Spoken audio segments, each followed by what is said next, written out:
आज सिडको वाळूज महानगर बचाव कृती समितीच्या माध्यमातून बैठक तसेच पत्रकार परिषदेचं आयोजन केले होते। मी अध्यक्ष नागेश कुठारे आज आपणा सर्वांना सांगू इच्छितो की सिडको वाळूज महानगर प्रकल्प 2020 मध्ये ठराव घेऊन हस्तांतर करण्यासाठी राज्य शासनाकडे त्यांनी प्रस्ताव दाखल केला होता। त्यासाठी आम्ही शासन प्रशासन तसेच लोकप्रतिनिधी याच्याकडे वेळोवेळी पाठपुरावा केला, मात्र त्याला आम्हाला निराशाच आमच्या हाती पडली। त्याच्यानंतर माननीय हायकोर्टामध्ये उच्च न्यायालयात आम्ही याच्याबद्दल दाद मागितली आणि ज्या पद्धतीने त्यांनी आम्हाला विकासाचं मॉडेल दाखवलं होतं ते पूर्ण करून हस्तांतर करावे अशी आम्ही प्रमुख मागणी त्यांच्याकडे केली होती।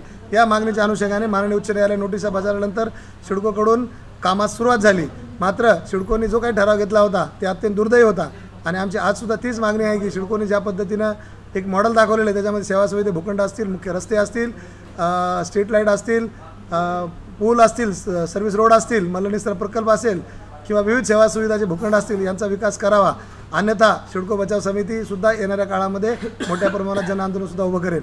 आणि सध्या सिडकोचे संचालक म्हणून माननीय संजय शिरसाट साहेब यांची नियुक्ती झालेली आहे, त्यांना सुद्धा आम्ही आज या पत्रकार परिषदेच्या माध्यमातून त्यांना आम्ही शुभेच्छा पण सर्वप्रथम देतो आणि त्यांना विनंतीसुद्धा करतो की सिडको या ठिकाणी जे काही सेवा सुविधाचे भूखंड आहेत ते मोठ्या प्रमाणामध्ये डिनोटिफिकेशन करून त्या ठिकाणी स्टेडियम असो, गार्डन असो, त्या ठिकाणी मोठ्या प्रमाणामध्ये विकासाकडून होत आहेत। त्याचं एकच कारण की सिडकोने ते रिझर्वेशन केलेलं नाही, ते शेतकऱ्याला मुआवजा दिलेला नाही, म्हणून त्या ठिकाणी होते। नगर 3ला सुद्धा शासनाने विधान भवनामध्ये ठराव घेऊन डिनोटिफिकेशन केलेलं आहे। अत्यंत दुर्दैवाची बाब आहे। 40 वर्षापासून ती जमीन त्यांनी ॲक्वायर करून ठेवलेली आहे आणि शेतकऱ्याला रस्त्यावर उभं केलेलं आहे, रस्त्यावर आणलेलं आहे त्यांना, आणि ते आज इकडं नाही तिकडं नाही, आज ते म्हणतात AMRDकडे आणि सिडको म्हणतात आमच्याकडे नाही। त्याच्यामुळे त्यांना आज कुठेही आज त्यांना मेल्याशिवाय किंवा आत्महत्या केल्याशिवाय पर्याय नाही। त्याच्यामुळे नगर 3ला सुद्धा त्या ठिकाणी सिडकोनी शासनाने पुनर्विचार करावा आणि नगर 3चा सुद्धा कंपल्सरी जो काही रिझर्वेशन आहे ते घेऊन त्या ठिकाणी विकास करावा।